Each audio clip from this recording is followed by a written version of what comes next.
I've got a 2015 F-250. Customer brought it in because it's making some popping sounds. They can feel it through the floorboard, through the steering wheel. It's got about 300,000 miles on it. They just put a level kit or lift kit front and back. It's got some 37-inch tires. And right now we're oscillating the steering wheel, look for any loose components. Maybe it was a lift kit issue, maybe it's some steering components. But as he's wiggling that tire, you can see the wheel slightly moving, and over on this side, just feeling the body.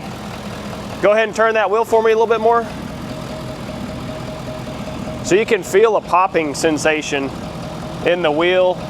You can feel it in the body. So we're gonna get under here with the flashlight and take a look.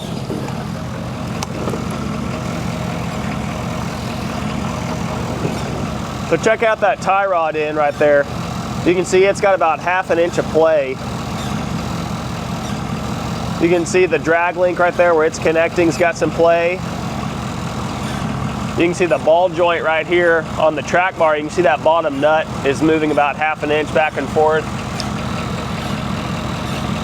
We've got just a little bit of play right there.